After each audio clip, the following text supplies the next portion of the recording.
concho, pero ¿por qué Dominicana no llega? Y si Dominicana le nutre a toda esa liga. En Brasil hay dominicanos, en Puerto Rico hay dominicanos, en Argentina hay dominicanos, en España hay dominicanos, en la NBA hay dominicanos. Entonces, ¿por qué no se ha trasladado aquí? Entonces, cuando él habla conmigo, él me pregunta que yo sé hacer, que no me preguntó ni siquiera dónde yo dirijo, no me preguntó dónde tú has trabajado, nada de eso. Él simplemente me preguntó qué tú sabes. O sea, tú sabes usar el programa, tú sabes manejar estadística avanzada, tú sabes lo que es Big Data, tú sabes lo que es esto. Y yo a lo que era que sí, yo le decía que sí, y a lo que era que no, yo le dije, yo no lo sé, pero mañana lo voy a saber. Abraham Disla, joven entrenador, empresario, CEO de 711 Closing y parte del cuerpo técnico de la selección dominicana de baloncesto. Sacrificio, yo creo que eso es lo que me ha definido a mí, el sacrificio. O sea, lo que yo he arriesgado en mi vida, lo que yo he dejado de hacer.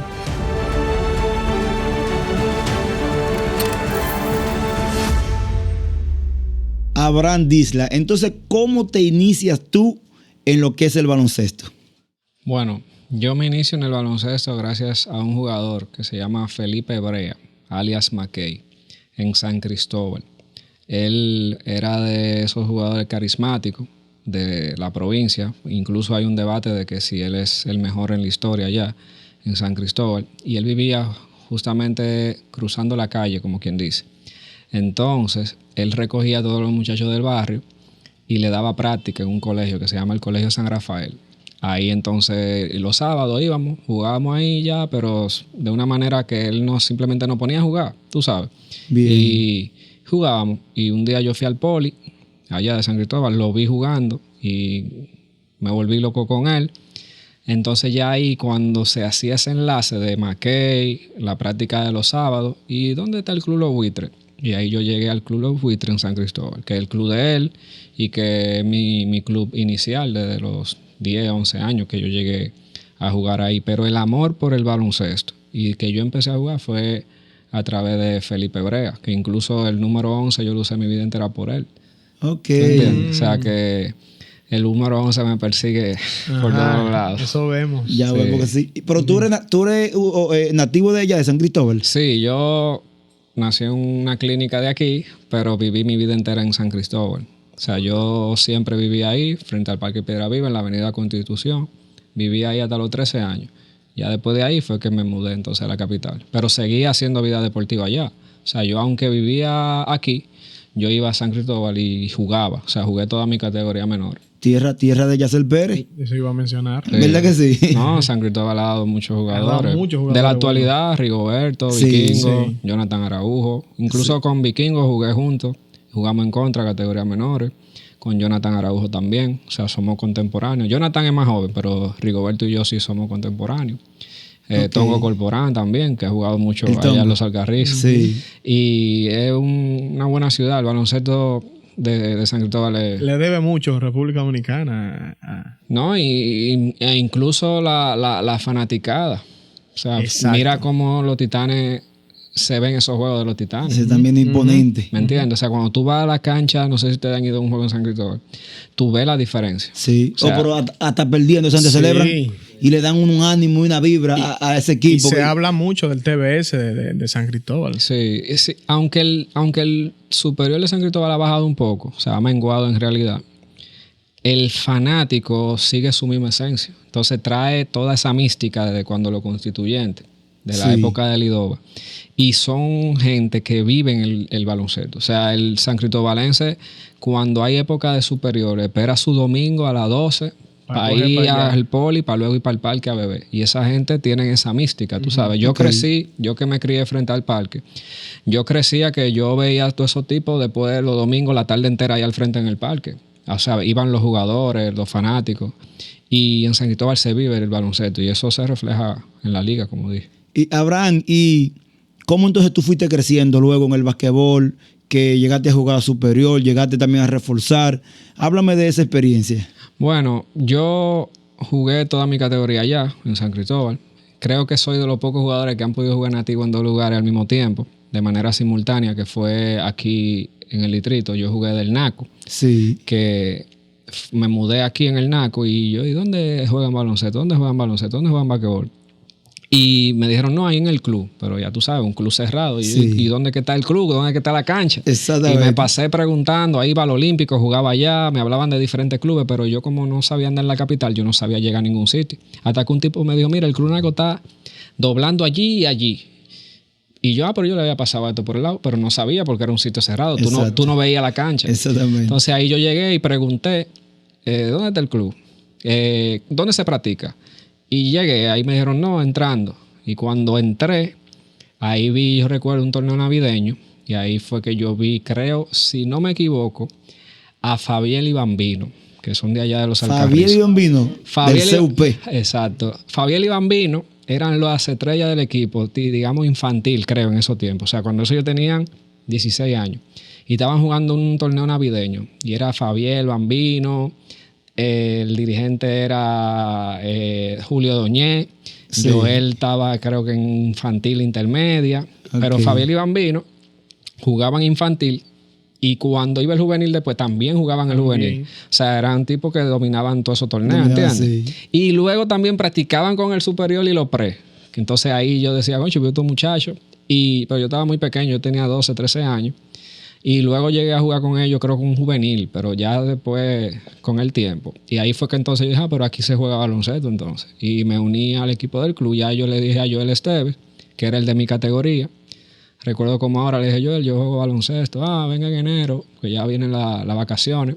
Joel, que es un tipo medio metódico. Venga en enero, muchachitos. Sí. Entonces ahí yo recuerdo que se hizo un torneo de clubes y jugamos un torneo en Los Prados. Ese fue mi primer torneo con el Naco y nos fue muy bien. Creo que ganamos la categoría de nosotros. Y ya después de ahí me hice parte ya del club. O sea, jugué ya toda mi categoría del Club Naco. Y ya a nivel de superior fue en San Cristóbal, que ya ese era obviamente los niveles diferentes. Tú sabes, sí, claro. El distrito y San Cristóbal son diferentes. Yo creía que yo era duro, pero no era que yo... O sea, yo podía jugar, ¿tú entiendes? Okay. Yo incluso, como tú dijiste, yo reforcé en el torneo de Jabao, con el equipo de la Unión una vez. Pero ya eso fue en mis últimas. Ya yo tenía una lesión en la nariz, jugaba con una máscara. Y el equipo de la Unión me dio ese chance. Recuerdo como ahora que Jabao movió eso, debido a la relación de Jabao. Nos llevó a mí y a un jugador que se llama Bustamante, que después del juego del Jose. Y ahí fue que hice prácticamente toda mi vida deportiva, tú sabes. Y jugué en San Cristóbal, digamos que banca, que jugaba a veces un minuto, porque iba Pancho, iba Joel Ramírez y jugaban los 40. Y sí, eran tipo, tú sabes. Y yo en mi mente, en mi ignorancia, tú sabes, y en mi burbuja de jugador, que creo que es algo que le pasa a muchos jugadores, que ellos no ven la realidad tan abierta, tú sabes. Yo entendía que sí, que yo podía jugar. Muchas veces me llené, como quien dice, de orgullo. No, ¿por qué no me meten? Que esto. Pero ya después que yo pasé ya al ámbito de dirigir, fue que yo pasé página y dije, no, pero entendiste muchas claro, cosas. Ahí ya yo entendía a los gerentes, entendía a los dirigentes, en el cual, ¿por qué no me daban el rol que yo entendía? Sí, yo sabía que yo podía jugar, mas sin embargo, no era un jugador que yo podía darle una solución al equipo. O sea, mi nivel no era para yo solucionarle un problema al equipo. Y lo entendí ahora, cuando ya yo veo jugadores así, que son jugadores buenos en su categoría, pero en el superior no te resuelven nada. ¿Tú me entiendes? Son jugadores que pueden entrar un minutico, pero no son jugadores como para tú, ¿me entiendes? Entonces, uno como dirigente tiene muchas preocupaciones. Eso que tú dices para mí es importantísimo porque yo, desde mi novatada, desde fanático, vamos a decir, o observador, no tengo ese ángulo de la visión que tú tienes y me pregunto a veces, en los Leones, por ejemplo, pero ¿por qué no meten a ese muchacho a jugar basquetbol? Que yo sé que mínimo va a meter 10 puntos rápido. Claro. ¿Y por qué no meten a este? Nada más lo dejan en la banca, lo dejan que se quede en la banca. Claro, porque pasa mucho que nosotros no entendemos eso y pasa incluso a nivel de selección y a nivel de ya torneo, por ejemplo, Liga Nacional. Y es que tú ves un jugador en su torneo. Por ejemplo, tú ves a un jugador en el torneo, vamos a suponer, de la soga. Tú lo ves matando en la soga y tú dices, este tipo es un prodigio, este tipo mete 20. Sí. Pero no es el mismo escenario, ¿me entiendes? Entonces eso pasa, que tal vez tú ves un jugador, pero este tipo aquí en los Alcarrizos mete 50. Por ejemplo, Boboni. Mete 40. Mete 40, Boboni. Entonces, cuando tú vas al juego en la Liga Nacional, que lo meten en un equipo, y tú vos sabes, ¿por qué no meten a fulano? Sí. ¿Por qué no lo meten? Porque tu mente está en el torneo de los Alcarrizos. Pero ya ese entrenador ya ha visto 5 fogueos, ya lo ha visto en la misma práctica y ve que el jugador todavía no tiene el nivel para resolverle un problema. Sí pasa que hay jugadores obviamente que sí pueden jugar y lamentablemente porque el equipo o es muy fuerte, el equipo tiene muchos jugadores o en su posición tienen refuerzos, que eso pasa. Sí. Tal vez no tienen ese protagonismo, pero la mayoría de los casos ningún entrenador va a dejar en el banco un jugador que entiende que le va a resolver. Entonces, eso yo lo entendí después. Después que entonces... Exacto. ¿Y cómo tú hiciste ese crossover de jugador a pertenecer a la parte técnica? Bueno, yo, como te dije, yo me rompí la nariz, me rompí el tabique. Y después que me rompí el tabique, forcé, por así decirlo. Ajá. Quería seguir jugando y eso, pero yo no era ese jugador atlético por naturaleza. Si yo no me ponía 2 pesas en los pies y me iba a correr para la loma, ajá, yo no podía agarrar el aro con las 2 manos, por ejemplo. Okay. Yo tenía que hacer un esfuerzo extra. ¿Qué posición tú jugabas? Armador. Okay. Si era otra posición, no podía jugarla. Y cuando pasó eso, yo diría que Dios lo puso en el camino, en el momento indicado, porque cada vez que a mí me pasaba algo jugando era cerca del ojo. Y mi mamá siempre me decía, mira, mijo, Dios te está diciendo algo. Con eso, deja el basquetbol, ¿sabes cómo son las madres protectoras? Sí, claro. Eso lo veía yo. Pero al final tal vez era un metamensaje, tú sabes, como para llegar a un punto en el que ya viendo en las cosas negativas, viendo lo positivo, que ahí fue que yo dije, ok, bajé la guardia. ¿Me entiendes? Yo dije, ya, déjame bajarle un poco. Y con mi fiebre, yo lo que hacía era entonces que hacía entrenamientos personales. Okay. Yo agarraba a Samuel Lara, sí, que ya como yo jugaba, tenía relaciones con los jugadores. Samuelito, ven, vamos a practicar para acá, para el Olímpico. Él bajaba, yo ponía mi cono y mi cosa y así. Porque yo jugué medio año en Estados Unidos, en Virginia. Okay.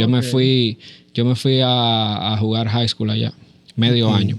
Vine para acá, pero entonces allá yo aprendí todo eso. Yo aprendí cómo era un entrenador, un coach player, que eso es el entrenador que también está con el jugador ahí y le enseña habilidades y cosas. Eso yo no lo veía aquí. Allá tuviste un sistema. Exacto. Ahí yo vi cómo el entrenador nos agarraba, me decía, ven, y me decía, esto, y tú lo veías que hasta respiraba. Y que, o sea, eran cosas que aquí yo no veía. Y el tipo, ¡bam!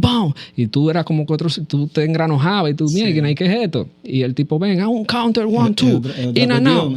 In and out. Tú entiendes que no era nada más de que saca y mete. Sí. Entonces yo veía todo eso y yo, concho, eres heavy. Como era jugador, yo no lo veía como coach, pero sí lo recibí. Okay. Cuando ya entonces yo pasé a eso, de que ya yo no podía jugar, a mí se me quedó todo eso de ese entrenador. Me recuerdo, el coach Darren, eso era en Booker T. Washington High School, en Virginia. Y él era así. Y yo quise, y cuando yo entonces empiezo a hacer esas prácticas, es como que ya fui al colegio de La Salle, que fue donde yo me gradué aquí. Dirigí un jueguito en la Copa Cuate, se llamaba, antes de la Copa Claro, no sé si ustedes se acuerdan, una copa que era sí, colegial. Okay, sí. Y ahí fue como que me empecé a rozar ya con eso. No tenía mi mente en nada de dirigir, pero sí estaba ya como que dentro del baloncesto y me sentí importante, ¿me entiendes? Okay. Entonces ya ahí fueron regándose la voz de que yo daba práctica. Y te llamaba. Y ahí ya me llamaba alguno, hasta que en un día una gente me dijo, loco, pero eso se cobra, ¿me entiendes? Eso la gente cobra por eso. Y yo dije, bueno, ya ahí, por ejemplo, que un muchachito, ¿cuánto? Bueno, son $2,000, por ejemplo. Y ya yo fui recibiendo. Yo sé cuándo te pagaron a ti cuando tú fuiste a los Alcarrizos a manillar. ¿Tú tienes no, dato? Pero eso, yo tengo el dato. Eso es otra cosa. Cachega medio duro. Óyeme, pero Cachega en verdad yo le agradezco en el alma. Cachega, yo me acuerdo cuando llegaba con esos picapollos a esa cancha. Yo veía la gloria. ¿Verdad? Eso era... Y nadie piensa en eso al principio, tú sabes. No, y también fue prácticamente, yo creo, tu primer juego, tu primer torneo. Sí, mi primer torneo de paga. Sí, exactamente, de paga. De paga, sí, ya a nivel de que ya yo estoy dirigiendo jugadores de nivel. ¿Yo puedo decir el monto? Claro. 700. Por noche. 700. Y por ahora son $700 para manillar un día. Él se ríe. Él nada más se ríe. No. Y sí. Eso llegó a través de Joel Esteves. Sí. Que incluso... Y el mismo Jabao, yo creo, tuvo que ver. Sí, Jabao también, obviamente. porque Jabao, aunque el torneo él no era quien trabajaba, ya que el torneo lo organizaba, o sea, él no trabajaba para ningún equipo. Él incidía, le pedían consejos. O sea, después que yo estuve ahí, era que yo veía, porque la gente se asesoraba con él incluso asesoraba refuerzos, porque a él le interesaba que el torneo fuera bueno. Exactamente. Pero eso llegó a través de Joel, porque entonces, cuando yo estoy en esa etapa de ser entrenador personal o skill trainer, ya me entra entonces ese chip de concho, pues yo puedo entonces dirigir, y ahí entonces que yo acudo a Joel Esteves, que es mi papá en todos los sentidos. O sea, sin Joel, yo diría que yo no nada. Porque Joel fue el entrenador que yo siendo jugador se sentaba conmigo y me decía cómo hacía la cosa. ¿Me entiendes? Entonces ya cuando yo empiezo a dirigir, Joel es que me dice, ve al molino, ve donde Leandro, me acuerdo yo, y cómprate una tabla. Y yo iba y yo compraba la tabla. Recuerdo que la práctica del club eran lunes y miércoles siempre a las 4. Eso era sagrado. En mí yo no tenía nada. Los lunes y miércoles eran sagrados para mí. Y yo iba cuando se acababa la práctica y me sentaba con Joel. Y Joel, mira, la ofensiva se pone en un 0, en un círculo. La defensa en una X. Mira, se hace una raya así si el tipo se mueve para acá. Esto, mira, agarra esto aquí. Mira, cuando tú estés hablando con el jugador, ponte serio. Mira, no haga esto. O sea, era una cosa única. Ya después estábamos al punto de que ya cuando él vio que ya yo entendí un poquito más, me mandaba videos. Mira esta jugada. Yo le mandaba, como yo soy más tecnológico, yo le decía, mira esto. Recuerdo yo que él tenía el celular lleno de tantas cosas que nos mandábamos. Wow. Y a través de Joel, entonces es que Joel le dice, no sé si fue que él le dijo a Jabao o a Cachega, cuál de los dos fue, pero cuando él me dice, Joel me dice, ¿tú estás ready ya para trabajar? Yo, imagínate, yo le dije, sí, vamos allá. Pero ya yo tenía un tiempo ya trabajando con él. Aunque no tenga la experiencia profesional, sí ya había dirigido colegio. Él lo sabía, yo hablaba. Y él me dice, ok, mira, te va a tirar una persona, se llama José Cachega, le dicen Cachega, él va a hablar contigo. Y recuerdo como ahora que cuando Cachega me tira, que él no hablaba, cuando eso yo creo que había BB y así, él no hablaba, él nada más te llamaba. Y yo asustaba, porque sabes que escribiéndose todo el mundo es guapo. Sí. Exacto. Y él me llamaba. Yo, hello, yo me imagino como él me escuchaba, como un peluche. Hello. Y yo, sí, ¿dónde tú estás? ¿Dónde? Ah, pues nos vamos a ver tal cosa en el Olímpico. Cuando yo recuerdo que Cachega llegaba en su guaguita, y cuando Cachega se desmontó, que yo veo este hombre así, y yo me acuerdo yo en mi pantaloncito corto, ahí en el Olímpico. Un muchachito. Todo despeinado, enfranelado, flaquito. Y yo me imagino cuando Cachega me vio, él se lo tengo que preguntar, que cuando él me vio, en su mente él dijo, y esto fue lo que Joel me recomendó. Ay, hombre. yo me imagino Cachega en su mente, dije, y este muchachito fue que Joel me recomendó. Pero Dios toca a la gente de una manera grande, que incluso eso pasó al torneo siguiente, que creo que fue Dios también que lo puso así. Y Cachega se arriesgó, tú sabes. Sí, me dio la oportunidad. Y tú lograste mucho. De hecho, tú estabas a ley de 1 minuto y como 30 y pico segundos o 40 segundos para ya coronarte campeón. Bueno, y fue contra el mismo Joel esa final. Exactamente. Que Joel dirigió la fe. Y vino un jugador, el zurdo, el mecánico, así que lo conocemos, Johnny Carrizo, y hizo un lío de todo el tamaño. Yo estaba ahí en ese torneo. Increíble. Yo estaba ahí en ese torneo, hizo un lío de todo el tamaño. Y sí, ya por allí, una cuestión, sí, un pleito. Sí. Un pleito. El zurdo yo creo que yo era el único que confiaba, porque casi todo el mundo me decía de que no meta al zurdo. Sí. Esto con el zurdo. Y yo cada vez que metía al zurdo, el zurdo resolvía, y el zurdo me defendía al mejor del otro equipo. Hacía una jugada rarísima el zurdo, como con un pie. Y hacía cosas. Sí. Y yo me decía, wow. Yo recuerdo ese equipo estaba Jeffrey, el zurdo, deja ver, Chiqui, el chiquititico del Leo. Bustamante, o sea, era un buen grupo. Y yo recuerdo como ahora cuando pasó eso, que todo el mundo me dice así, ¿y para qué tú metiste al zurdo? Yo creo que el zurdo estaba jugando bien, que sabía yo que le iba a tirar una silla a un fanático. Y ya ustedes saben, por ahí se fue. En verdad la fe tenía un buen grupo. La fe tenía... ¿Era con la fe que tú estabas jugando? A Mamú, sí. Mamú, Julito. Sí. Un fuertecito, pequeño. Wow, tenían al armario. Tenían un buen grupo. Sí. Tenían un buen grupo y era muy unido. Creo que tenían como 2 años seguidos ganando. Sí, ellos de hecho tuvieron como 5 campeonatos, si no me equivoco. Sí, y nada, perdimos esa final, pero imagínate, una experiencia única. ¿Y no te afectó eso? ¿No te desencantó? No, es que para mí eso era un sueño. Eso era un sueño. No la pérdida, me refiero como el pleito que se armó. Eso no te chocó, guapo. No, porque es que para mí, mira lo que pasa. Cuando tú eres inocente, tú ignoras muchas cosas. Cierto. ¿Me entiendes? Entonces, la novatada mía de dirigir tal vez no me hacía darme cuenta de muchas cosas que pasaban alrededor. O sea, al yo no conocerla, al yo no saber qué es que un jugador meta cizaña todavía, tal vez a mí no me pasaba por la mente. ¿Me entiendes? Yo me acuerdo que había un jugador que se llamaba Joe Henry de nosotros. Joe Henry siempre me decía, confía en mí, profesor. Wow. Confía en mí. Y yo casi no lo metía. Y había un juego que sí, él jugaba bien, pero yo entendía que Jeffrey hacía mejor trabajo. ¿Me entiendes? Y luego que Chiqui ven defiende y la gente, no, que va a dar foul. Y era como una cosa que tal vez el grupo dentro de su mente entendía que toditos podían jugar. Sí. Y que si tal vez ahora yo dirijo ese mismo grupo, yo estuviera preocupado para que no se sintieran mal. Pero en ese momento yo lo veía normal. ¿Me entiendes? Estaba Santino, que estaba en su mejor momento. Sí. Entonces tú te quedabas como que, ¿qué es lo que está pasando? Estaba el menor, que era el armador, que se lesionó. Que para mí esa fue la razón por la que perdimos, porque el menor estaba jugando lesionado. Y al yo no tener tal vez la sapiencia y la experiencia, yo desconocía de todas esas cosas. Entonces, todo eso que me hablaban del zurdo, no, que el zurdo es...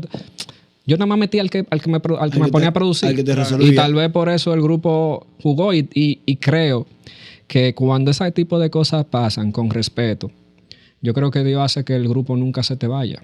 ¿Me entiendes? A mí, gracias a Dios, mis experiencias principales y hasta el sol de hoy, yo nunca he tenido una malcriadeza dentro de un cuerpo técnico, dentro de un equipo. Un jugador nunca se ha levantado a decir algo que le ha pasado a muchos entrenadores sin ganárselo, sino que son cosas de jugadores. Sí. Y Dios me ha librado de todo eso, ¿entiendes? Qué bien, qué bien. Y creo que ha sido por eso, por la forma, el respeto, que el jugador... Es importante eso, el respeto. Tú no eres de los que le habla duro a los jugadores. Sí, se le habla duro. Incluso malas palabras se te zafan. Okay. Pero tienen sus momentos. Y el jugador no es tonto.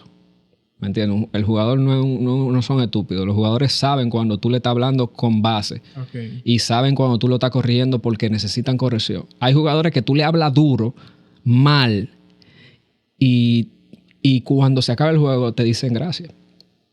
Tuvo en un buen momento. Cuando son jugadores que tú sabes que ya saben eso y lo entienden. Incluso esos son los jugadores que más pelea, que tú más le peleas. A veces son los jugadores que más crean una relación contigo. Por ejemplo, a Leandro Cabrera yo lo voté 3 veces del millón. Wow. 3 veces antes de que tuviera la mitad del torneo. Votado, que peleamos a muerte. Y Leandro, un jugadorazo. Y Leandro Cabrera ese año fue novato del año. El millón se ganó todos los premios del mundo y hasta el sol de hoy, bueno, hoy Leandro estaba aquí. O sea, con el jugador que tal vez de todo eso, con el que más yo me relacioné con Leandro. Y Leo ahora mismo puede hacer lujo que ha hecho su vida entera por el baloncesto. Y esa fue su primera experiencia. Pero yo entiendo que dentro de su mente, tal vez un enojo en el momento, pero sí, a la larga él entendió que era por su conveniencia. ¿Tú entiendes? Y eso es así, el jugador no es tonto, el jugador sabe. Ahora, entonces, cuando el jugador ve que tú lo que estás actuando o quiere sobresalirte o imponerte, el jugador lo que dice, y este pana, ¿qué es lo que está haciendo? O sea, el jugador es inteligente. Quiere brillar conmigo. Entonces, eso le pasa a muchos entrenadores que cometen ese error y el jugador es inteligente. Sí. O sea, tal vez el jugador no sea de que no sepa más cosas que tu técnica, pero sabe, o sea, domina la cosa. Exacto. Entonces, tal vez el yo siempre tener eso me hizo nunca tener una situación, gracias a Dios. Abraham, en el 2016 fuiste elegido manager del año. Sí. Y el más joven en el escenario. ¿Cómo recibiste tú ese galardón, ese premio? Bueno, eso fue prácticamente sin creerlo, tú sabes. O sea, fue algo que llegó porque Dios quiso, porque que nada estaba hecho para que eso se diera. O sea, no fue algo de que yo me planeé a hacerlo y que yo estaba planificado y que yo me preparé, ni siquiera. Yo ni siquiera estaba capacitado para eso. O sea, a nivel del torneo, enfrentarse a entrenadores como Melvin López, como Ayata, Radamés Paulino, tipos que tenían ya nivel, caminos recorridos en el distrito, yo no estaba preparado para enfrentarme a ese nivel de torneo. Nunca yo había dirigido un superior así. ¿Me entiendes? Yo había dirigido San Cristóbal, lo máximo. ¿Me entiendes? Pero pasó una situación con Onésimo Acosta, que es la otra persona que Dios utilizó en mi vida, que fue que el dirigente era Julito, el dirigente del millón, que había dirigido antes de que el torneo se parara. Y Julito se fue que yo me río mucho con Julito de eso. Él se fue, parece que ya estaba cansado, entendía que el millón le iba a ir mal, como en los años anteriores, y se fue. Entonces One estaba buscando entrenador. Y yo daba la práctica en lo que llegaba ese entrenador. Entonces, cuando llega la hora ya de jugar, One, que yo había dirigido categoría menores del millón, One me dice, ¿tú pudieras dirigir los primeros juegos? Yo, claro. Perdemos los 2 primeros juegos. Eso era lo normal, ¿me entiendes? Ahí yo digo, no, ven, digo, traigan a Tongo. Y pienso, ¿con quién Tongo ha jugado? O sea, para que tú veas, yo no veía ni siquiera qué necesitaba el millón. Yo dije, ¿con quién Tongo se puede sentir cómodo? Y pensé que jugó junto con Crisótomo, Lele. Para formar una dupla ahí. Rafael Crisótomo, ajá. Y yo dije, pues vamos a traer a Crisótomo, lo traemos de Puerto Plata. Recuerdo como ahora que Manuel Guzmán se iba para Venezuela, que era el buque insignia del millón. Sí. Y ahí es que todo el mundo dice, bueno, ahora es que es verdad que el millón no va a ganar un juego. Difícil. Ahí entonces que sale el grupo del millón, que Juan Guerrero, que no había explotado. No era conocido. Leandro Cabrera. Ahí jugó Alvin Abreu. Del banco, mi primer guard era Jabao, que ya sí tenía experiencia. Samuelito Lara jugó muy bien. Tongo dio el torneazo que hizo, que incluso mucha gente pensaba que era nativo, porque Tongo no era ese jugador espectacular para tú decir que un refuerzo. Pero ponía a jugar a todo el mundo bien. ¿Entiendes? Ahí estaba Joan de Los Ángeles, Eduardo Pereira. O sea, ahí tú veías un núcleo de jugadores que eran del millón. Entonces tú no te entendías por qué el millón estaba jugando así, ¿me entiendes? Y era que al final los jugadores crecieron juntos, ¿me entiendes? Toditos los jugadores tenían ese factor común que era el hambre de demostrar, ¿me entiendes? Era un equipo, nosotros creo que el equipo que más defendía en ese torneo eran ellos. Y yo no tenía una estrategia defensiva porque yo era novato. O sea, yo no te sabía. Yo ahora sé tanta cosa que cuando yo pienso en eso, yo digo, ¿cómo era que nosotros lo hacíamos? Porque yo no sé nada. Lo que yo sé ahora, en ese momento yo no sabía nada. Estaba oscura. Yo te podía decir, trap, atrápalo, dobletín, que era lo común, lo que sabe todo el mundo, dobletín. Esto, pero yo no sabía después del dobletín quién ajustaba, quién ayudaba. Yo no sabía nada de eso. Yo lo que simplemente lo decía dobletín y ellos los jugadores por el instinto lo hacían ya todo lo demás, ¿me entiendes? Sí. Todas las cosas demás. Bien. Y eso creo que fue el fruto de que el millón jugara así también. Entonces ya cuando pasó ya lo del dirigente del año, que fue que ganamos 7 en línea, la gente empieza a decir, Abraham, tú eres dirigente del año. Y yo me emocionaba, pero yo no lo veía por lo que te digo. O sea, yo no sabía lo que era el dirigente del año. O sea, en mi mente no existía eso. Exactamente. Yo no llegué a ese torneo pensando en que existía ese premio. Yo ni siquiera lo sabía. Entonces, Dios puso todo eso. Incluso hay varias fotos donde el día de la premiación nada más se ve el millón. Porque casi todos los premios, no recuerdo si creo que fue el líder en puntos, Gerardo, creo. No recuerdo bien. La cosa es que Todos los demás eran del millón. Y eso fue, creo que, la obra de Dios en nosotros, tú sabes. Amén, amén. Y que todos los jugadores, en verdad, se hizo una entrega a nivel espiritual única. Wow. Única. Y iba de la mano con todo. Bueno, incluso Jabao era algo increíble. Jabao a partir del juego 7 del torneo, creo que teníamos 5 en línea. Jabao se apareció con un Nuevo Testamento. Sí, porque es creyente, muy creyente. Sí. Y todo el mundo se quedó en modo burla, tú sabes, porque tú lo que te ríes. Y Jabao llegó con ese Nuevo Testamento. Y te leyó un salmo ahí. Y se sentó, me acuerdo yo, conmigo en el pasillito para entrar y me dijo, profesor, porque Jabao y yo hablábamos siempre, porque Jabao tenía un rol definido, jugaba, pero como que no siempre era el que más jugaba, y como que esto y que el otro, y era como que esto, porque yo lo dividía entre Samuel y él. O sea, el armador entre Samuelito y él. Sí. Pero con tamaño muy diferente. Sí, pero es lo que Jabao era un armador de 6'3". Exacto. ¿Me entiendes? Jabao. Y yo lo vi a Jabao jugando. Por eso tal vez yo confiaba en Jabao. Porque Jabao no estaba en ningún equipo. A Jabao le digo yo a Onésimo, vamos a traer a Jabao. Porque ya Jabao había jugado el millón. Pero One no tenía planes. A One no le gustan los jugadores veteranos. One no es de esa gente así. Okay. Y yo soy que esfuerzo para que Jabao juegue del millón. Porque yo sabía quién era Jabao y también tenía la relación que tenía a través del Naco. Y Samuelito venía en su momento también. Entonces yo como que había un juego como que jugaba más Samuelito, había juego que jugaba más Jabao. Entonces Jabao me agarraba y me podía traer a Alvin también en la 2. Y en la 3 también, porque medía 6'3". ¿Me entiendes? O sea, era como un comodín para mí. Sí. Entonces él siempre me decía, profesor, confía en mí, que esto, que lo otro. Siempre como que nos sentábamos. Y yo recuerdo como ahora que él se sentó conmigo y me sacó ese Nuevo Testamento. Y me dice, profesor, yo quisiera decirle una palabra a los muchachos. Epa. Y yo, claro.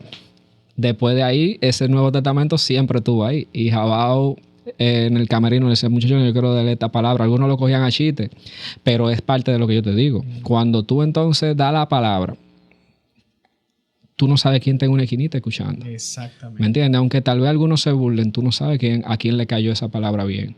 Entonces eso era, yo creo que algo muy importante que nosotros teníamos en el millón.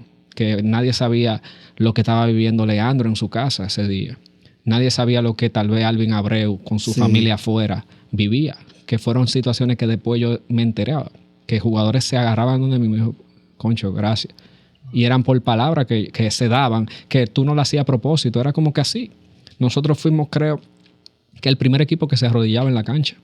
Yo nunca, por lo menos yo qué nunca. Bonito, qué bonito eso. Yo nunca lo había visto eso. Y nosotros, me acuerdo yo, nos arrodillamos en la cancha. Incluso un día se fue la luz y hay una foto que yo tengo en mi Facebook que nosotros estamos arrodillados ahí, en medio del tabloncillo. Maravilloso. Y toditos esos jugadores lo hacían. Y tú ves que ahora, hasta yo mismo, ahora mismo yo digo, hey, si quieren, con respeto. Yo simplemente me arrodillaba y se arrodillaba todo el mundo. Era algo como que natural, lo que te digo, ¿entiendes? Sí. Entonces, como que va de la mano con eso. Entonces, yo creo que todo eso, esa química, Jabao, que Tongo con la frescura, que Ñoño con la inocencia, Leo con su haraganería, que había que empujarlo, la chipa de los novatos, Joan de Los Ángeles, Samuelito, o sea, como que hizo ese engranaje. Y eran muchachos buenos, ¿me entiendes? Y creo que Dios hizo su objetivo con nosotros. Amén. Independientemente de que llegáramos a la final, que entiendo que podíamos, creo que pudimos haber hecho lo necesario para llegar, pero creo que Dios puso lo que tenía que pasar, ¿me entiendes? Amén. Y cada jugador estoy seguro que vivió lo que tenía que vivir para que sean lo que son hoy en día, que bueno. Gracias a Dios son todos casos de éxito. Excelente. Abraham, hay un mito o la gente de una situación de un día hacen de uno como si fuera una vivencia. Saca su cálculo. Saca un viaje de cálculo, dicen que no, que tú sufres de esto, qué sé yo qué, de vértigo, por un mareíto de un día. ¿Tú puedes explicarme sobre eso? Bueno, sí. Eso cuando tú estabas en los Leones, ¿verdad? Sí. Dirigiendo en la LNB. Sí, yo dirigí los Leones en 2017. Exacto. Bueno, yo fui asistente en el 16 con David Díaz, que fue que me dio la oportunidad y también que es otra persona que también Dios utilizó para servirme de empuje. Y ya en el 17 yo soy asistente de Víctor Hansen. Entonces me dan el chance cuando pasa una situación, como pasa siempre en los equipos, que hay que hacer un cambio. Y ahí se me da el chance. Ahí llegamos a la final. Gracias a Dios. Creo que pudiéramos decir el entrenador más joven, creo que se hizo un anuncio en ganar un juego en la final de la Liga Nacional.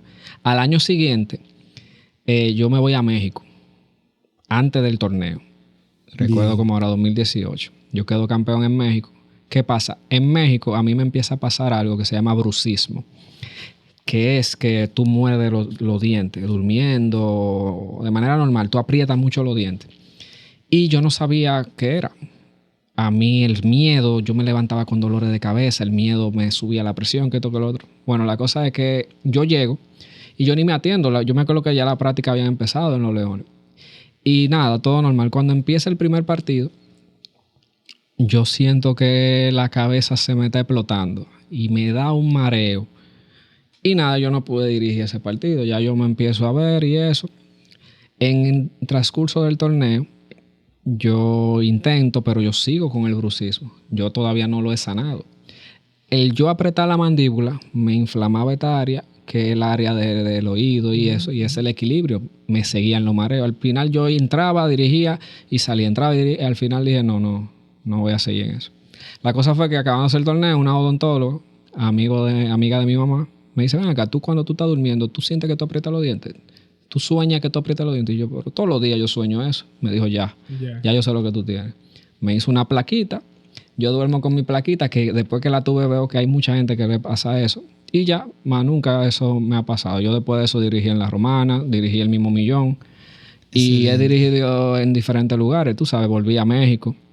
Pero yo, como te expliqué fuera del aire, yo no tengo ese norte ni esa fiebre de pasarme torneo en torneo aquí. Porque es que yo tengo ya una visión diferente de lo que es el baloncesto. Yo entiendo que la capacitación, como te expliqué en el baloncesto, tiene un norte más amplio, más que dirigir aquí. ¿Me entiendes? Entonces, con las capacitaciones que yo estoy haciendo, mi plan es en algún futuro, no sé, llegar a la Liga de España, llegar a algo así. Y a algo así tú no llegas jugando zona y sacando y metiendo gente nada más. O sea, tú tienes que en verdad aprender de baloncesto. Prepararte. Capacitarse de baloncesto. ¿Y dónde tú te capacitas para eso? Bueno, tú tienes que invertir. Hay muchos cursos por internet. O sea, uno con 5,000 pesos uno se prepara y ya uno es un Se manager. prepara, pero tiene que buscar los lugares correctos. Por ejemplo, por ponerte un ejemplo, hay una app que se llama Courtside 1890, algo así, que es donde tú ves todos los juegos FIBA. ¿Cuántos entrenadores aquí pagan para eso? Deben ser pocos. Atención los entrenadores ahí, eso es importante. Incluso fanáticos yo conozco que han pagado eso, pero tampoco lo conocen. ¿Qué te hace eso? Yo puedo verte todos los juegos el ejemplo del Eurobásquet, yo lo vi. Entonces, mientras tú estás viendo el Eurobásquet, mientras tú estás viendo, por ejemplo, Turquía llegó a la final, perdió de Alemania, ver cómo Turquía defiende la zona y por qué. O sea, tú tienes que verlo eso. Sí. Pero eso nace de ti como entrenador. Tú como fanático, tú veías la final, Turquía contra Alemania. Tú veías a Schröder y veías a Şengün, a Alperen Şengün lo veías y tú decías, eso es el que juega en los Houston, que esto y lo otro. Y te cubre ver el juego. Pero uno como entrenador está viendo cosas, espérate. ¿Y por qué? ¿Me entiendes? Eso es una capacitación ya. No es que tú tienes que coger un curso. Entonces, ¿qué yo agarro? Yo digo, concho, pero ¿quién es que está dirigiendo Turquía? ¿Y quién es este gordito? ¿Me entiendes? Entonces tú dices, pero espérate, este tipo dirige el Panathinaikos, este no es un loco. ¿Me entiendes? Este tipo no es un cualquiera. Déjame ver, ¿quién es este? Este Ataman. Ataman ha ganado con el Fenerbahce en la Euroliga también. Pero no un loco. Déjame investigar. Entonces yo entro a una plataforma. ¿Cómo este tipo ha jugado?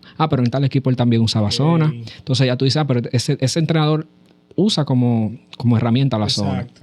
¿Me entiendes? Es una capacitación. Yo no tuve que entrar a ningún curso para eso. Eso soy yo que me dio para eso. Entonces eso ya es por el norte que tú entiendes. ¿Me entiendes? Pero ¿por qué el Panathinaikos? ¿Por qué el tipo, si es de Turquía, dirige el Panathinaikos? No, porque el tipo ya ha hecho esto y lo otro. ¿Me entiendes? O sea, ya tú estás viendo diferentes cosas, ves diferentes baloncesto. Entonces ya tú perder tiempo, entre comillas, perder tiempo, viendo algo que tú no lo vas a usar en el distrito, ni lo vas a usar en San Cristóbal, yo debo adaptarlo ya como una capacitación. Porque es un tiempo que yo estoy dejando de hacer otras cosas. Para hacer eso gasto dinero, ¿me entiendes? Uso programas que con dinero para que se me faciliten las cosas. Entonces, por eso incluso una de las cosas, que también te lo dije, que quiero hacer como una escuela o academia de baloncesto para entrenadores, que sirva para que el entrenador pueda ver que no es nada más cambio y presión. Yo creo que es muy importante eso. ¿Me entiendes? Entonces, aquí yo entiendo que hace falta eso. Y esa educación deportiva va a ir de la mano de nosotros, de los entrenadores. Nosotros trayendo esos minibaques de generación en generación con una educación deportiva diferente es lo que va a hacer que en un futuro nosotros crezcamos como país y crezcamos como liga, que al final, la final, Alemania, una liga alta. Grecia, liga alta. Turquía, liga alta. Todos esos equipos tienen liga alta. O sea, no hay Puerto Rico, liga alta. O sea, tú no vas a ver un equipo élite que no tenga una liga alta. Brasil, liga alta. Un equipo de Brasil fue que ganó la Liga de las Américas. Va a jugar la International Cup. Hay gente que ni sabe cuál es la International Cup, que son todos los campeones de los torneos diferentes. Okay. ¿Me entiendes? Entonces, tú dices, concho, pero ¿por qué Dominicana no llega? Y si Dominicana le nutre a toda esa liga. En Brasil hay dominicanos, en Puerto Rico hay dominicanos, en Argentina hay dominicanos, en España hay dominicanos. Tanto que así que la final fueron 2 armadores dominicanos que jugaron en España, con el Real Madrid y el Valencia. Para que tú veas. ¿Me entiendes? Viene ahora Cris Duarte. En la NBA hay dominicanos. Entonces, ¿por qué no se ha trasladado aquí? Exacto. Entonces, mucha gente dice, no, que los jugadores han subido y los entrenadores no. No, aquí hay entrenadores que sí, tú me entiendes, pero que no está la base aquí para eso. Muy no bien. Tiene que ver, o sea, para un jugador crecer, se va a high school y juega high school. Si tiene nivel, juega universidad. Y si juega universidad, puede llegar a la NBA o puede llegar a Europa. ¿Qué puede hacer un entrenador? ¿A dónde va a ir Esa un es la entrenador? pregunta, esa es la pregunta. Exacto. ¿Me entienden? ¿Por qué no puede ir? Porque no tiene una liga alta aquí. Que los entrenadores de Puerto Rico. Que los entrenadores de Brasil. Pero tienen una liga alta ahí. Se pasan 8 meses con un entrenador de Grecia, 8 meses aprendiendo de ese tipo. Al año siguiente, ya tú no eres segundo asistente, tú eres primer asistente. Cuando viene a ver, ya ese tipo está dirigiendo otro equipo. Sí. Y sigue, y el entrenador griego sigue. Y se hace un ecosistema en el cual el entrenador crece porque crece. Y ve el baloncesto como un modo de vida también. O sea, vive del baloncesto, hace su lío, en pocas palabras, por el baloncesto. Pero aquí no, ¿me entiendes? Yo no puedo pagar un apartamento en Piantini y tener una tienda y tener vehículos y pagarle el colegio a mi hija, contando con un torneo que si yo pierdo 2 juegos me van a votar. No sé si tú me entiendes. Es difícil. Entonces, esos entrenadores de esos países, que yo sé que aquí hay entrenadores que saben mucho más que esos entrenadores, pero tienen su seguridad en el baloncesto como entrenadores, haciendo lo que yo te digo. Tal vez no son el que saca y mete al jugador, pero el que te prepara un equipo en condición física, el que te hace el scouting del Flamengo, por ejemplo, el que te hace la estadística avanzada de los Cangrejeros de Santurce, ¿me entiendes? Y vive el año entero siendo un estadístico que tú ni sabes que existe ese entrenador, pero el entrenador está ahí. Este encargado de video de los Vaqueros de Bayamón, tú no sabes quién es el encargado de video de los Vaqueros de Bayamón. Y tal vez vive del baloncesto y vive más que tal vez que muchos entrenadores aquí que tienen mucho nivel, pero no existe ese ecosistema en el cual tú digas los entrenadores pueden vivir del baloncesto con seguridad. Bueno, pues nosotros vamos a contar con eso, hermano. Que tú traigas eso. Dios te dé los recursos, la manera, todo para tú legalizar eso y que eso se pueda dar porque eso está interesantísimo, hermano. Claro, no, y sin eso puede llegar, pero tiene que crecer todo, ¿me entiendes? O sea, no es cuestión de otra cosa. Abraham, toda esa experiencia, todos esos conocimientos te llevaron a ti. Nosotros te vimos en la selección nacional de la República Dominicana. ¿Cómo tú llegas ahí y qué rol tú representas en la selección? Bueno, yo entro al programa de la selección o digamos en la federación mediante el programa de categoría menor tipo 2016-17, después que ya yo dirijo en el distrito, que se me abren las puertas de pertenecer al programa a través de Majita Mercedes y Melvin López. Y ya ahí yo me meto ya en la atmósfera de la federación. Okay. Ya ahí estoy viendo cómo son los seleccionados en la categoría menor y aprendo muchísimo. Que a nivel de estructura, de práctica, de eso, ahí fue que yo aprendí todo con Maíta prácticamente, viendo cómo hacía ese esquema ahí. Y veía todo eso. Ya estaba ya parte, como quien dice, de la federación. Okay. Entonces, ya a nivel de la grande, que es donde estoy ahora, hubo una ventana post pandemia que Melvin habla conmigo y Rafael Uribe me hablan para yo poder estar en caso de que pasara algo con las visas y doping y la prueba del COVID. ¿Me entiendes? Entonces yo estaba ahí en el círculo, pero no estuve, no fue necesario que yo estaba después. Ya luego que entra el ciclo del Che, que viene el Che en su segunda ocasión, porque él fue al Mundial de China. Sí. Perdón, o de España o de China. Bueno, él fue al Mundial, sí, de China. Fue al Mundial. Cuando viene entonces, después, él parece que ya no tenía su cuerpo técnico igual, porque él trae sus asistentes. Okay. Y él hace, como quien dice, me enteré, no fue que él me lo dijo, ni nadie me lo dijo, así como pequeñas entrevistas entrenadores que personas les recomendaron.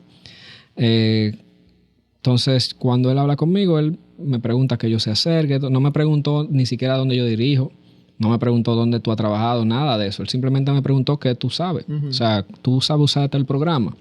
Tú sabes manejar estadística avanzada, tú sabes lo que es Big Data, tú sabes lo que es esto. Y yo a lo que era que sí, yo le decía que sí. Y a lo que era que no, yo le dije, yo no lo sé, pero mañana lo voy a saber. Wow. O sea, yo mañana lo voy a saber. Y nada, todo se quedó bien, se te habla cualquier cosa. La cosa fue que después ya pasamos números. Me escribe después Junior Páez, que es el gerente general de la selección, y me dice, mira, este es el número del Che, háblale. Y ahí yo le hablo al Che. Y nos reunimos, me acuerdo yo, él se estaba quedando en el hotel, en el antiguo Lina, el Hotel Barceló, y ahí nos sentamos él y yo hablando. Ahí yo le enseñaba, enséñame cómo tú trabajas, enséñame los videos que tú has hecho. Y ahí fuimos hablando, y ahí fuimos moldeando las cosas, y me aceptó en el cuerpo técnico. Y ahí se dio la primera oportunidad aquí, recuerdo, juego de vida o muerte contra Venezuela y Argentina, me acuerdo yo, que no podíamos perder. Y quien era encargado de scouting era Daniel Seoane, que era venezolano, mano derecha de él, y no pudo venir esa vez. O sea, ya tú sabes la responsabilidad mía. Daniel mandaba algunos videos, pero nosotros teníamos que estar ahí en el calentón. O sea, Claro. mi primera experiencia, que incluso tuvo también Reinaldo Martínez Bambi ahí en ese primer año mío. Y lo hacíamos entre los dos. Y ahí yo diría que lo que yo fui en esa ventana y lo que yo soy ahora es totalmente diferente. O sea, el mundo FIBA, el mundo internacional, no hay forma de tú verlo sin salir de aquí. Por más que tú veas por televisión, por más que tú sepas que Argentina tiene un equipo que aquello, eso hay que vivirlo. La, Sí. la mente se abre. Sí, es algo totalmente diferente. El jugador, la cancha, incluso tú la sientes diferente, todo es diferente, el manejo de los árbitros es diferente, o sea, todo es diferente. Realmente para ti el chef es un goal, de verdad. Bueno, para tú hacer la cosa que él ha hecho, no hay otra palabra que tú puedas tenerlo a él. O sea, tú pones en ChatGPT los mejores entrenadores de habla hispana y te va a salir Néstor García. O sea, el Che ha sido de los pocos entrenadores que han ido a un mundial con diferentes selecciones. Ha ido a Olimpiadas, ha ganado la Copa América en diferentes selecciones. Ha ganado la Copa Suramericana del club. O sea, un tipo que tiene su data ahí, ¿me entiendes? Sí. Y como él maneja los grupos, como él domina el escenario FIBA, yo no lo he visto, tú sabes. O sea, no es que he tenido tampoco 100 entrenadores a mi lado, pero lo que hemos logrado en la selección no es para menos, ¿entiendes? O sea, nosotros hemos sabido venir de atrás siempre. Nosotros siempre hemos remado. Y creo que el colindar con ese crecimiento de los jugadores y de la mano de él tiene mucho crédito también con lo que es la federación, del trabajo que ha hecho desde los tiempos de categorías menores. Porque es que los jugadores principales de la selección son Andrés Félix, Jan Montero, ¿me entiendes? Ya ahora que está saliendo Vitico, esos son los jugadores que se van a quedar, ¿me entiendes? Son los bases, que son los que tú no veías antes. ¿Y qué son? Jugadores que tuvieron en los proyectos de selecciones de menores, que van de la mano de la federación, ¿me entiendes? Viene David Young, que también fue selección juvenil, tuvieron esas selecciones, más todo ese grupo que viene, todo ese grupo que está jugando en Estados Unidos, y que pueden venir Kobe Brea, Joel Soriano, todos esos jugadores son que pasaron por la categoría menores de aquí. O sea, va a llegar un punto en que casi seguro aquí, lo que vayan a jugar la grande, van a ser prácticamente de 12, 10 que van a haber jugado categoría menores. Y eso habla de la mano del trabajo federativo que se está haciendo. Entonces ya lo único que nos falta es tener una liga estable aquí. Creo que para que nosotros seamos una selección élite, debemos tener una liga estable. Creo que ese ya sería la cereza del pastel. Yo tengo varias preguntas. El tiempo ha corrido muchísimo. Pero oye, esto. Oye, que esta tienda cierra a la 1 si tú quieres. ¿Qué consejo o qué tú crees que necesitaría la selección para mejoras ante lo ocurrido en la AmeriCup ahora este año? No, es que lo que pasó en la AmeriCup creo que es algo que es muy personal. Tú sabes, algo que obviamente no debió pasar, pero creo que es algo que nos va a servir de aprender. Creo que crear este precedente de mal gusto, Dios lo va a utilizar para prepararnos para algo grande, ¿entiendes?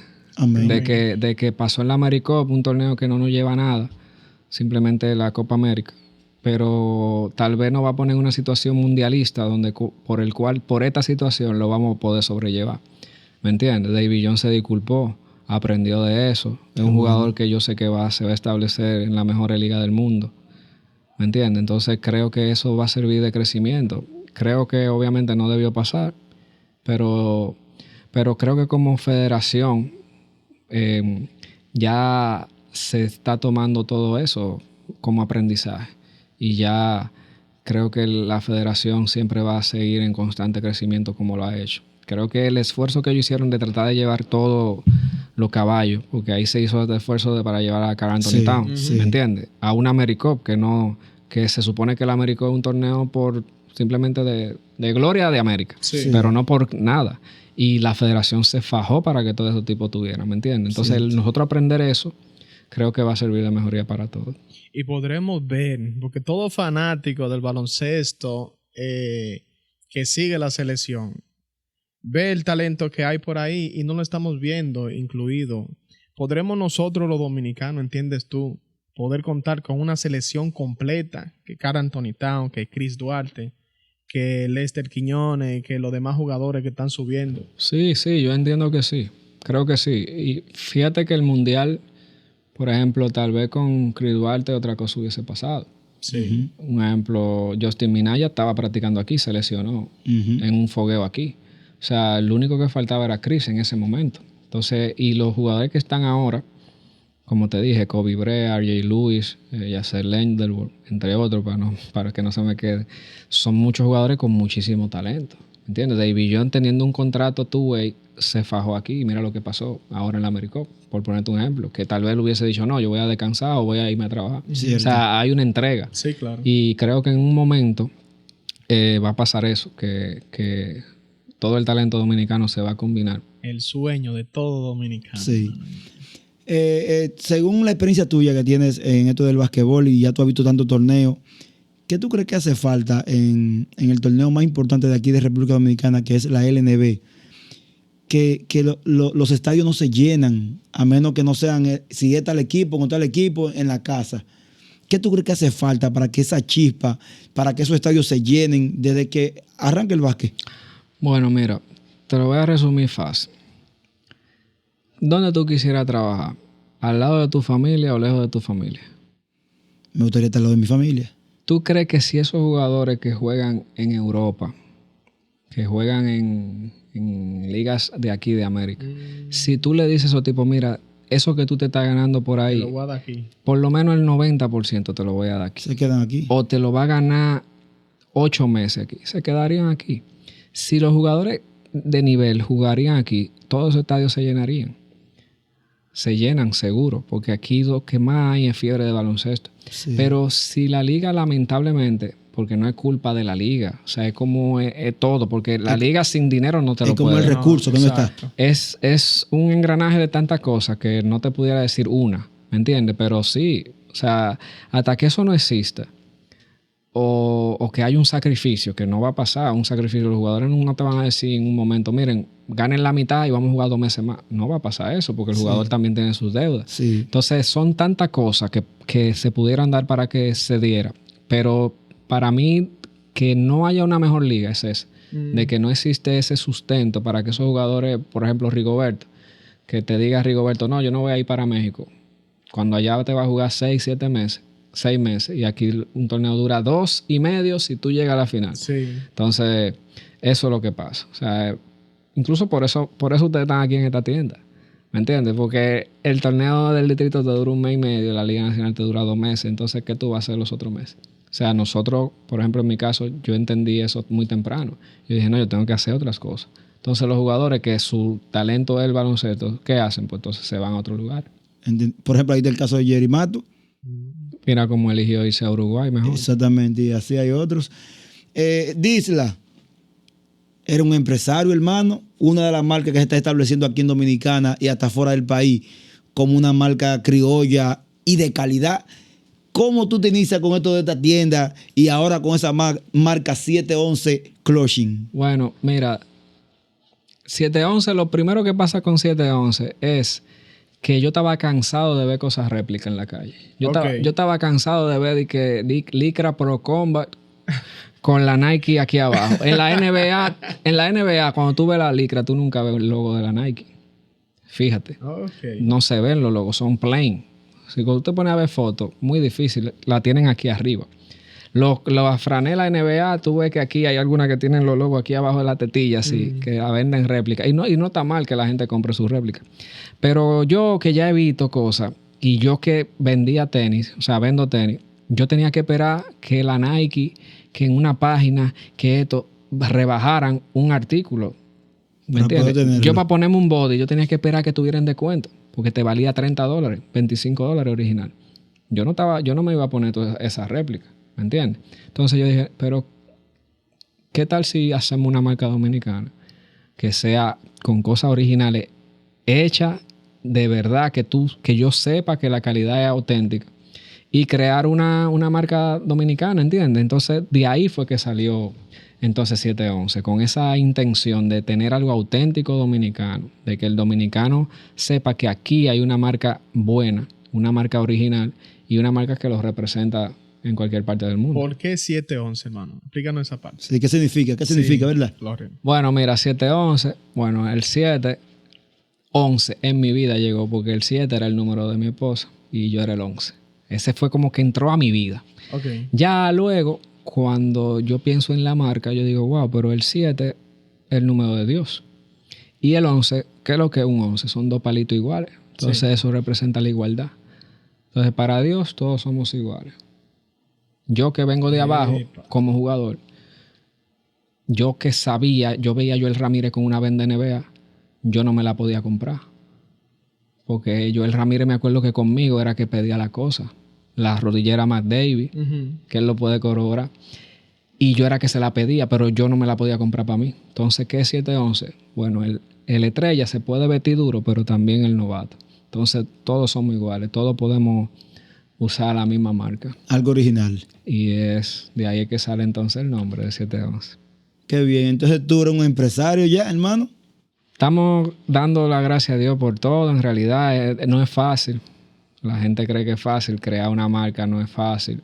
Y confeccionar diferentes productos y tener siempre disponible tanto productos desde licra corta, espinillera, rodillera, media, pantalones cortos, body con manga, body sin manga, abrigo. Cualquiera te tira un producto de una gorra. Exacto. Pero tener una cosa así, tú sabes, no es fácil. No es fácil. Entonces Dios me ha ayudado mucho y estamos haciendo el sacrificio para eso, con ese norte de que sea la marca deportiva dominicana. En realidad. Ya hay muchos jugadores de renombre acá usando tu marca. Claro, y no solamente jugadores de baloncesto. Hay futbolistas que la usan y gente que hace hasta lucha libre.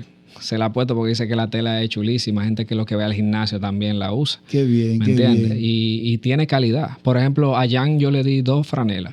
Cuando tú dices Jan, ¿quién? A Jan Montero, yo le di 2 franelas en el 2023. Y él se la llevó a Tyson Pérez.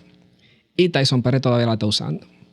Wow. O sea, yo tengo cosas Nike que están rotas de 2 años. Ey, Tú estás escuchando. Y hermano. Tyson Pérez tiene 2 años con unas franelas. Y yo te puedo enseñar fotos de ahora, de fogueo de ahora de este año que él todavía se la está poniendo. Y tú dices, ¿y por qué? Es porque se siente cómodo usándola. Nadie va a usar algo que se siente incómodo. Claro. Y seguro, yo estoy 100% seguro que Tyson Pérez puede comprarse la marca que él quiera. Y sin embargo la está usando. Y nunca he hablado con él. Y sé que él no lo está haciendo por un apoyo, sino que él lo está haciendo porque se siente cómodo. Y ese es el orgullo para mí. El yo decir, bueno, hice un producto que sí es funcional y que el jugador se siente cómodo con él. qué bueno, qué bueno. Disla, son muchas cosas, ya estamos terminando. Disla, los managers de ahora, que ahí está Melvin López, muy ganador. ¿Qué tú puedes decirme de ese manager?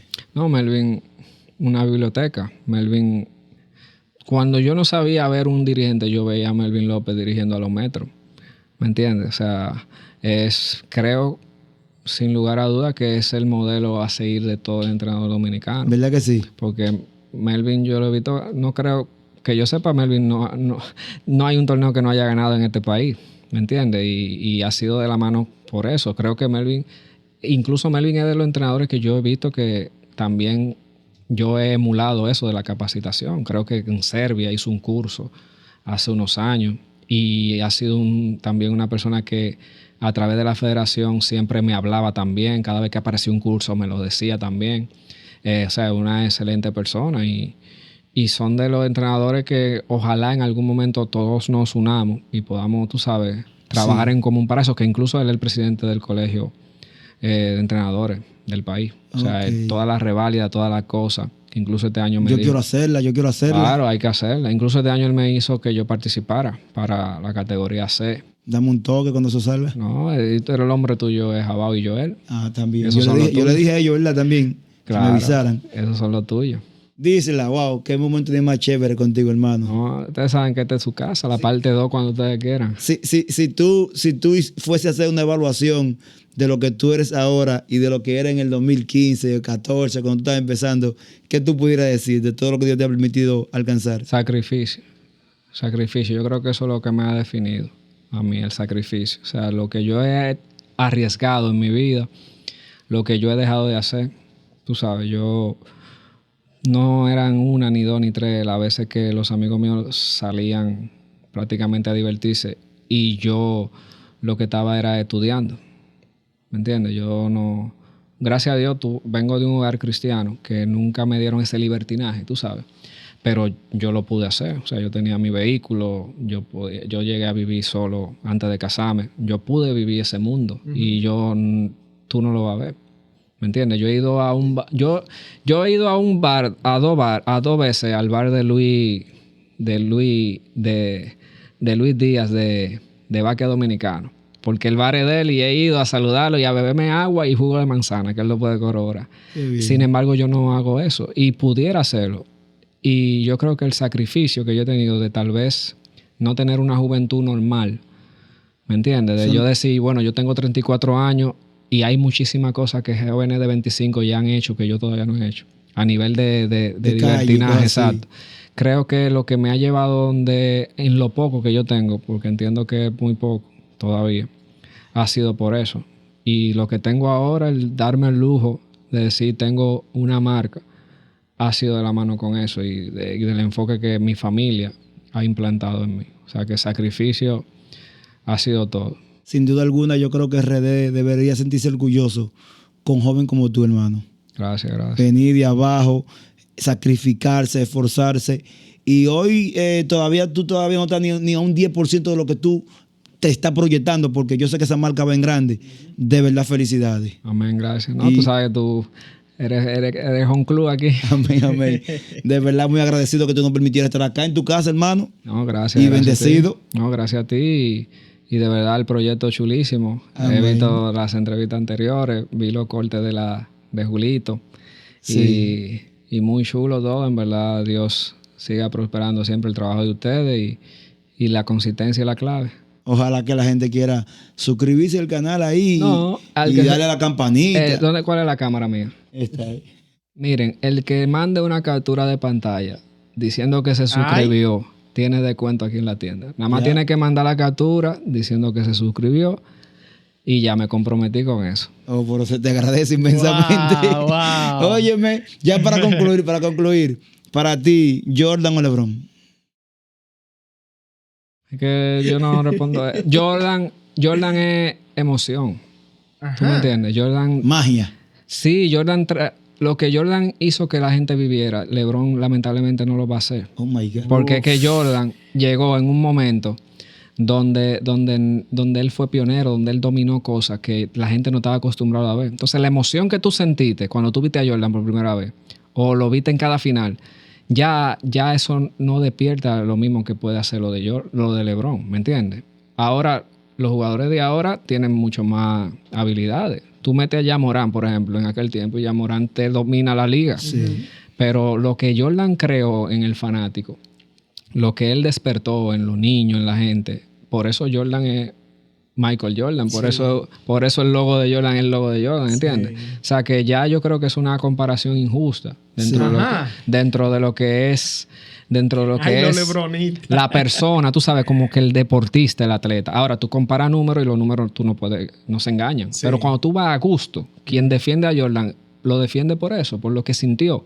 ¿Me entiendes? Porque ganó cuando tú querías que él ganara. Porque metió el tiro cuando tú estabas esperando que él lo metiera. Exactamente. ¿Me entiendes? Ya cuando tú ves a LeBron James, tú estás viendo los números más grandes de la historia. Entonces eso no se puede refutar. ¿Me entiendes? O sea, para mí eso es un debate ya de gusto. Más que nada. Porque dentro de cada uno no hay comparación. Bueno, mi gente. Bueno. Ahí están respondidas Muchas preguntas que nos hacemos. Y se nos quedaron muchas. Y se nos quedaron, ¿verdad? Sí, Yo siempre quisiera pasa. preguntarle tantas cosas, pero nosotros tendremos más tiempo porque yo sé que tu carrera es para largo. Así Amén. será. Dijiste algo importantísimo que me llamó muchísimo la atención.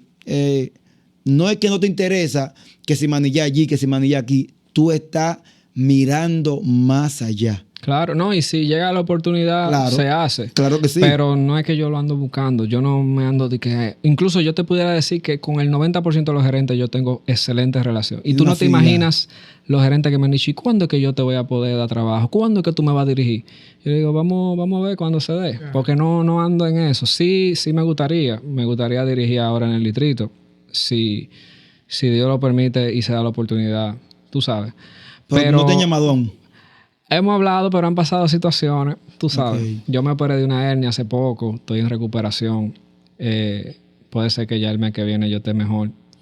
Pueden pasar cosas, tú sabes, pero Dios es que sabe. Amén. Al final son 34 añitos ahora que falta todavía. Oye, eso. Entonces, casado, tú tienes tu esposa, Sí. tú tienes tu niño. Señor, Una niña. Una niña tiene. tu niña, Mi no hay chocolate. más nada que buscar. Este es un hombre bendecido y la paz de Dios está en este negocio y en esta empresa. Amén.